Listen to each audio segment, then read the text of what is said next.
Oh, it's a nice day today. I think there's a bit of a storm last night, this morning. I think it's passed, so I thought I'll come out here and work on the deck. I think you can see there, yeah, you can see some logs. Just got about 20 logs down there in the landing, cypress pine. Mill them up shortly. So yeah, alright, today's video, let's see if this works. Pan down.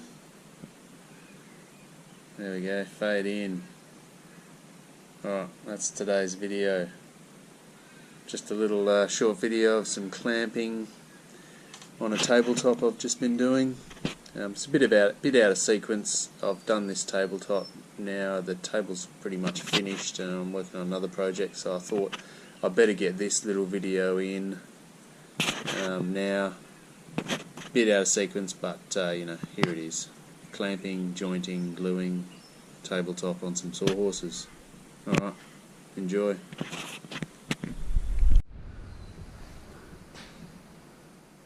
Alright, so this is the tabletop that I showed on Facebook the other day. So the other day the photo was just all these planks that I machined.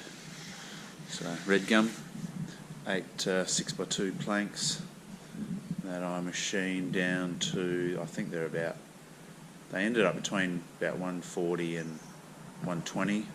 So I think I put the two narrow ones, they had a bit of defects and checks and stuff out for some of the edges, so they ended up at 120. The rest of them are around 140 by 44 mils. So they were faced off on the Lucas mill, so just made flat and straight, and then buzzed through the just my little DeWalt thicknesser, just to get them all nice and smooth. Yeah, so the photo I showed on Facebook the other day was just these all mocked up, ready for jointing. So I thought this would be a good spot just to show the a bit of the jointing process. So we laminating all the planks together. What I generally do is I get it all lined up, I get it all square, I get all the ends to the lined up where I want them. There's some short bits and some long bits. So then I just draw my line along either end of where I think the overall dimension of the slab's going to be. So from this line to this line. So this table's going to end up around just over 2.4 metres long by, I think it's 1050. But yeah, anyway, so what I do is I draw the lines on the ends, and then you go along and just put little marks. There. There's another one there. So this is the spot where I put the biscuits. So this is biscuit jointed. So these are the little biscuits.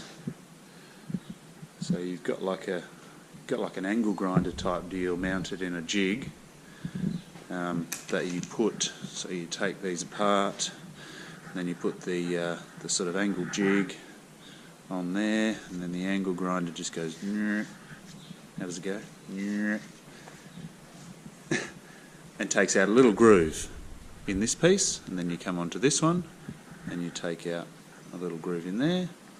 Biscuit joint fits between the two, but the most important thing that it does is, because you're cutting the groove with the biscuit jointer, working off this top face every time, it helps you get the top nice and flush. So you can see all these joints are pretty nice and flush. So this is my top, obviously. Yeah, it's just a real simple, easy way of jointing.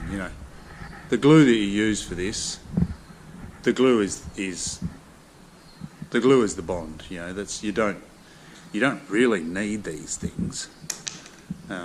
These don't create a whole lot of strength, but the glue is the strong point. You glue two bits of wood together, and you try and break them apart, and it's not the glue that's going to break; it's the wood. So all this is really doing is lining it all up while the glue dries, and trying to get all of these top planks nice and flush along there. All right, so cool. That's easy. I've dribbled on enough. I'm going to take these clamps off and see how it looks with all of this hardware off it. Oh yeah, the other thing I wanted to show was my workhorses. So these are my little, not sawhorses, workhorses I call them. So I've made all of these. I've made all these all perfectly exactly the same height. So I made these for working on and gluing on. So they're all perfectly flat together, so it creates a nice level surface. I've got them on carpet at the moment just to... that's my margin of variation, is the carpet, not sawhorses. If there is a slight amount of margin of variation between the sawhorses, then I'm hoping the carpet absorbs that. So, we're dealing with slab furniture. Yeah, there's going to be a couple of mil here and there.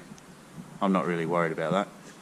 When I make the bases for these, that's when I'll worry about the couple of mil. And hopefully the bases are nice and solid, and that couple of mil will get pulled out by the bases. But yeah, anyway. So, my sawhorses, I've made this out of 6x2 beam. And this is the reason why I've made them like that. Nice and solid.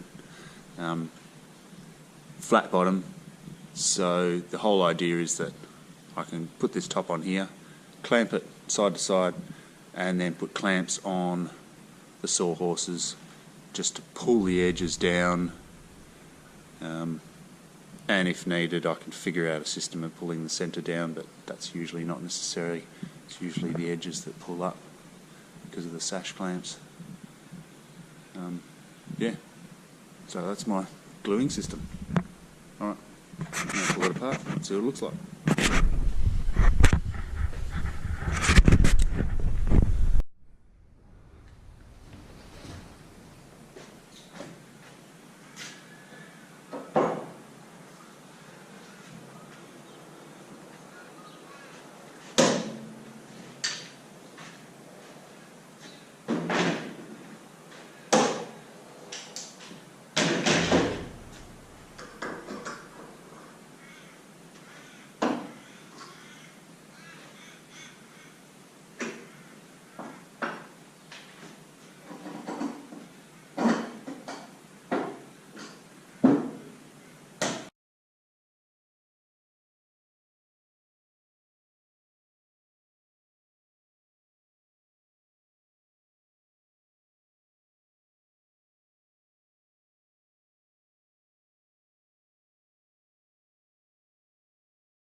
Nice.